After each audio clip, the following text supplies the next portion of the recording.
Imagine someone looked you right in the eye and said that to you. Not that you made a mistake, but that your very existence is the mistake. The one bug in the system that's destined to bring everything crashing down. That's the judgment our hero gets hit with, and that's exactly where we begin. All right, so let's dive into the world of Echoes of the Broken Sky. This is the story of a guy named Aren Kairo, who, in the blink of an eye, goes from a totally normal student to a cosmic time bomb, forced to carry the weight of all reality itself. So let's set the scene. We start with Aren. He's just a regular kid, probably daydreaming in class, wishing for just 1 second that the world would, pause. Well, be careful what you wish for, because for him, it does. For Aren, this isn't some cool superhero origin story. No, it's a living nightmare. The sky literally cracks open like a sheet of glass. Everything and everyone around him freezes solid, and then some ancient booming voice he's never heard before brands his eye with this glowing symbol, the echo mark. In an instant, he is completely and utterly alone. Before he can even begin to process any of this, he's whisked away to this place called the Citadel. It exists outside of time, and it's home to these godlike beings, the Watchers.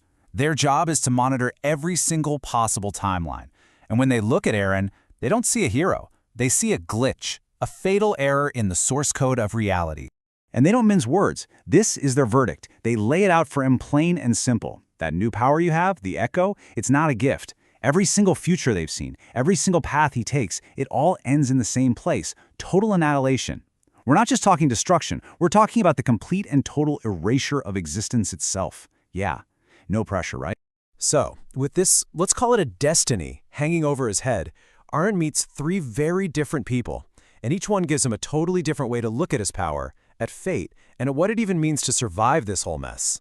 First up, we've got Lila Vane. She's his mentor, and her whole philosophy is kind of counterintuitive. She says, you can't fight this thing inside you. You can't suppress it. That'll just make it worse. No, you have to find something real, something in the present moment, and use it to anchor yourself, to keep yourself from being swept away. Then you've got the Watchers. Their philosophy is way simpler and way more brutal.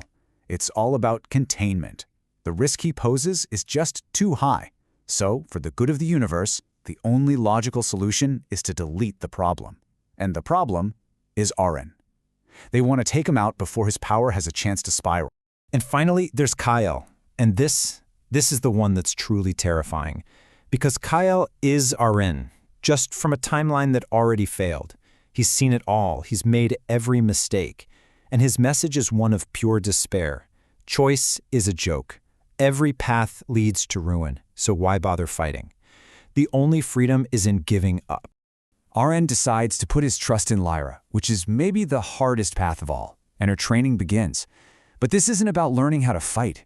It's about something way, way harder, learning how to face his own pain head-on. Lyra's method is basically psychological warfare against yourself. She makes him relive every single mistake, every regret, every moment of weakness. She teaches him that real strength isn't about being pain-free. It's about learning how to carry that pain without letting it break you. For her, your trauma, that becomes your anchor. The final exam for this brutal course is a trip into something called the Under-Echo. Just think of it as a psychic graveyard for every timeline where Aren failed. And down there, he has to come face to face with every version of himself that gave up, that broke, that became a monster. He has to stare failure in the face over and over and not flinch. And this journey down into his own personal hell, it leads him to the true climax of the story. This is where he confronts what his power could truly become, and where he has to make a choice that will literally define everything. And who does he find at the very bottom of it all? Himself, the Echo King, a version of Aren from the distant future who actually won. He figured out how to save the world, to end all suffering. The only catch, he did it by erasing free will entirely. He created a world that's perfectly peaceful because it's perfectly empty. And right there, that's the whole conflict laid bare. It's so brilliant. The Echo King offers this perfect world with no pain, but it's a world without meaning. Aren, on the other hand, is fighting for our messy, imperfect world, where pain is real, but so are things like love and choice and growth. So in that moment, Aren finally makes his choice. He looks at this silent, perfect utopia and says, no. He remembers Lyra's lessons. He doesn't fight his darker selves. He doesn't try to erase his past failures. He accepts them, all of them. He brings every broken piece of himself together into one whole. And that single act of what you could call radical self-acceptance, it changes everything. The echo, this cosmic power that was supposed to delete reality, it transforms. It's not a weapon anymore. It becomes what Lyra always knew it could be, an anchor. Something strong enough to hold reality together. So what does this new world actually look like? The one saved not by perfection, but by embracing imperfection. What are the consequences? Well, the changes are huge. First, the sky heals. It's stable. The Watchers, with their all-or-nothing view of the universe, they basically become irrelevant. And for the very first time itself can just move forward. No more threat of a universal reset button. Of course, Aren gives up most of his godlike power in the trade-off, but Lyra, who is lost in frozen time, is finally able to return. This little exchange between them at the end just says it all, doesn't it? The world they've made is flawed. It's messy. People are still going to get hurt, but it's real, and it's theirs. And for Aren, that's more than enough. So I think the biggest takeaway here is this. The world wasn't saved by some perfect hero with unstoppable powers.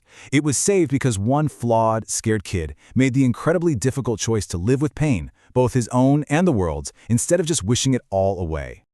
And that kind of leaves us with one final big question to chew on, right? What's actually better? Is it a perfect world, totally free of suffering, but achieved by giving up our freedom to choose? Or is our ability to fail, to hurt, but also to love and to grow, is that worth all the pain that comes with it?